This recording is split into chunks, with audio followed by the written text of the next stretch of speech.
Hunger Games Reloaded. All right. Shotgun sound. All right. Sounds promising. Now, of course, they're going to want to turn this into a franchise now. Do you have ideas for maybe potential sequels, spin-offs, maybe? Oh, I've got sequels up the wazoo. Okay. Let's hear them. Let's okay. What would the sequel be to this? The sequel, we'd have John Woo returning, obviously, because this did well enough to get a sequel. It's Hunger Games, fully loaded this time. And it picks up right at the end of the last one here. Jason Statham has defeated all 6 lions. He's standing there, just, covered in blood, just panting with bottles in his hands on the bodies of like 6 lions. And then he finally gets to exit the Hunger Games. Flash forward like 1 year later, he is, he's living in the lap of luxury now. He's a famous celebrity. He's got all kinds of chicks feeding him grapes and things like that. Yeah, similar to in the Hunger Games movies where they kind of became, like you said, celebrities and they got to live in laps of luxury. Exactly, except he's enjoying it. Like Jennifer Lawrence didn't enjoy it. He's just loving it. And the people still love him. In fact, he's actually running for public office. He's like a Donald Trump now, to where he's running for public office. He just comes out and he's just like bollocks to everything, and everybody's like, yes! And they're clapping and they love him, and he's doing great in the polls and things like that. But suddenly the United Districts of America gets attacked. They have a terrorist attack by some extremist Europeans or something like that. Because we delve more deep into what the Hunger Games world is like. The United Districts of America, you thought it was bad outside the capital. It's really bad in Europe. Like, there are people just selling their mothers into slavery for like a slab of rat meat or something. Could you imagine selling your mother into slavery and for rat meat? That's the best that you get. Right. So these European terrorists, they attack something, they blow something up, they kill a whole bunch of people. The United States of the districts or whatever, they're in mourning, things like that. And the boy president from the last movie decides that the only way to punish these terrorists is by putting them into another Hunger Games. But the twist is, the boy president is a little bit threatened by Jason Statham's new political prowess. So he decides that he is going to try and pressure Jason Statham into going back into the Hunger Games to fight the terrorists. He comes out, gives this rousing speech about how these terrorists tried to, destroy our way of life and everything like that, and we want our American hero, Slade Grimlock, to go up against them in a Hunger Games. He's a Hunger Games veteran, and we are sure that he's going to come in and kill these terrorists. Jason Statham is watching this speech on TV. He spits out his wine or whatever all over the TV, tells the person to get him a new TV or whatever. And then give me a new TV. And then talks to his political advisors, and they're like, if you say that you don't want to do this, you're going to look like you're un-American and things like that. So then he's like, oh, bollocks. So he has to go back into the Hunger Games to take on these terrorists. And these terrorists, like I said, they just grew up just as hard scrabble as can be. Just hard scrabble. They're all just like scars and missing eyes and mohawks and things like that. They're straight up like Mad Max guys. They look like post-apocalyptic. Yeah, they're post-apocalyptic guys. They'll just do anything. They've been eating rat meat and stuff like that. So yeah, maybe even human meat. Yeah, maybe even human meat. Yeah, a lot of them are cannibals. Like, a lot of them are definitely cannibals.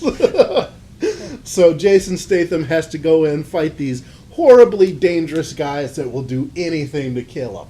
And he prevails once again at the end of this movie. He comes out, everybody loves him, and he wins his election. That's the end of Hunger Games. So him loaded. winning the Hunger Games once again, secures him his position and Exactly. in People office. love him even more because he came in, he kicked those terrorists' ass. The boy king or the boy president is he's kind of frustrated because he wanted Jason Statham. He kind of wanted Jason Statham to die, but now Jason Statham is more popular than before. Jason Statham's character, of course, is always just kind of like bollocks to this. Yeah, he's just bollocks to this. Giving the middle I hate finger. everything, and he. But for some reason, everybody just loves him because he's just himself. Mm-hmm.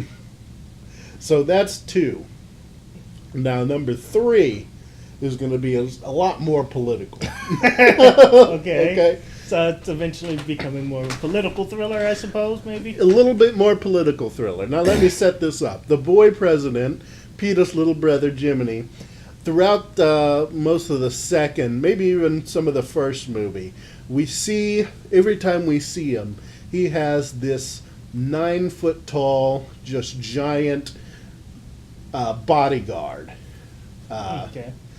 You know, I haven't thought of a name, probably like Mike Coulter or something like that. Just a regular everyday name, but clearly this guy is some sort of mutant, and he's got like he's got like a suit of like Iron Man armor on top of his 9-foot tall, just monstrous. So yeah, not on top, so not only is he a 9-foot tall, like super mutant looking guy, Yeah. he's also got Iron Man. Yeah, he armor. looks like the Hulk, but with Iron Man's armor on. And this is his bodyguard throughout the whole movie. I'm just setting this up because it'll come in handy later on in this pitch. So that's his bodyguard, Mike Coulter or whatever. Jason Statham's character at the beginning of the third movie has started his campaign for president. That's right. There are still presidential elections. The boy president is finally having to defend his presidency against Jason Statham. They do a debate. The first debate of the general election, Jason Statham smashes the kid. I mean, he's just on him about all the issues. Well, not even about the issues. Jason Statham just comes in, he does his usual, just like, bollocks to all of this, and people are just clapping and stuff like that. That's his campaign. Yeah, the boy is trying to talk about the issues, but Jason Statham is just like, well, I think that's fucking stupid. And then everybody's like, yes! You know, just total Donald Trump in it. So the kid is just like, you know, I've got to find a way to defeat this Jason Statham because I'm never going to win this general election. The people hate me. I'm an obnoxious boy king. I'm like Joffrey. So he decides that by the time the next debate rolls up, he declares that he wants a debate by combat. And that's when Jason Statham and there's a few other a few other independent candidates that are running as well, maybe like 10 of those guys. And so he declares a debate by combat to where they are all going to debate via Hunger Games. So Jason Statham, who didn't know this was going to happen, is just like, again? Bollocks.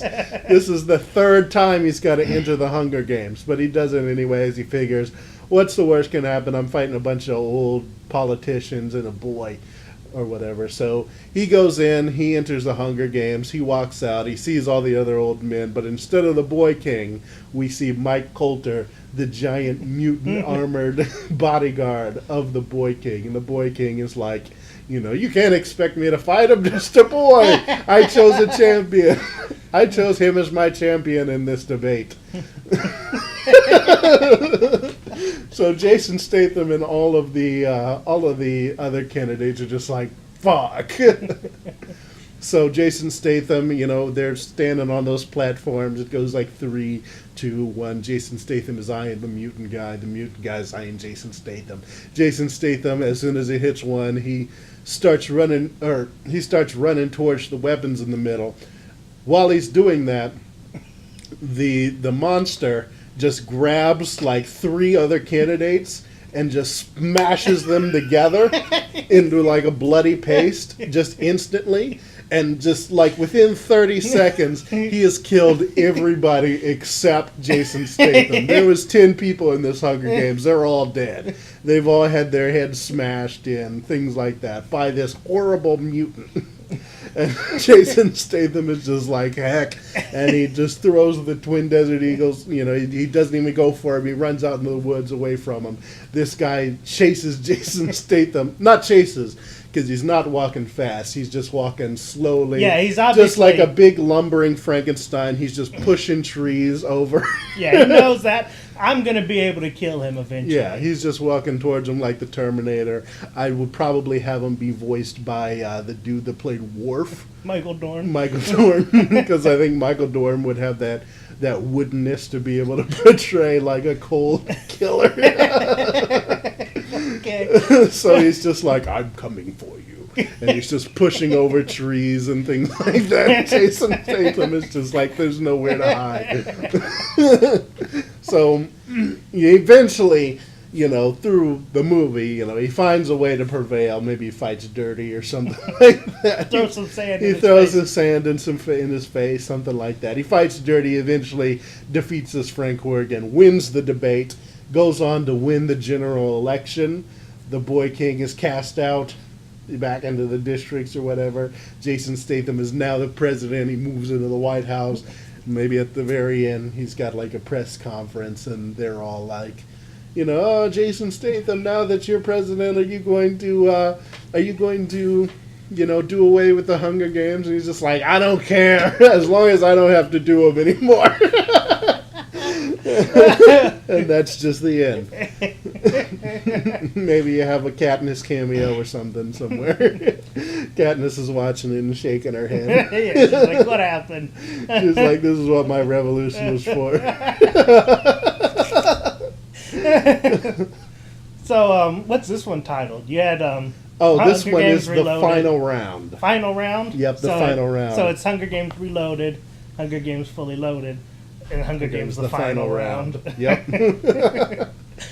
Okay, yeah, that sounds interesting. I mean, I definitely want to see that. I definitely would love to see that. Like, if they were like, you know what, we're gonna go with this movie. I mean, it could probably be done pretty cheap. Doesn't have to have a lot of stars, like you said. You just get Jason Statham. Yeah, pretty who would much be the Jason star. Statham. Maybe you bring back Lenny Kravitz for all the movies. Mhm. And, yeah, and that's the only stars that I might have. You just have some, like, crazy looking dudes for him to fight. Yeah, you just get and some... then Michael Dorn in the last movie. Well, Michael Dorn would have to be in all of them, right? Wouldn't Yeah, he? Michael Because- Dorn would be in all of But I them. mean, he wouldn't have to say much. He wouldn't have to say. Maybe just a line or two in the second one, and then he'd have all his lines probably in the third one. But still, there wouldn't be very much. He'd still just be like, "I'm coming for you." Or I'm whatever. going to kill you. Yeah, it'd just be a lot of like that, or like I'm you going can't to crush run. you like a bug. You can run, but you can't hide. Yeah. As he's just like blasting trees. Because he also will have like laser vision. Oh. Because of the power armor, it gives laser Like, yeah, it vision. gives him like the repulsor. He's ray. got laser vision, and then he's got like retractable blades from his arms. I would love to see that fight, though. I mean, Jason Statham. Jason versus this Statham giant- is unarmed. Yeah, he didn't even grab his Desert Eagles. Didn't even grab his Desert Eagle. Perhaps he makes some sort of weapons out of bamboo or something and defeats him. But that's just how cool of a character Slade Grimlock is. Slade Grimlock. Slade Grimlock. Sounds like a tour de force for Jason Statham. Get him on the phone. I think so.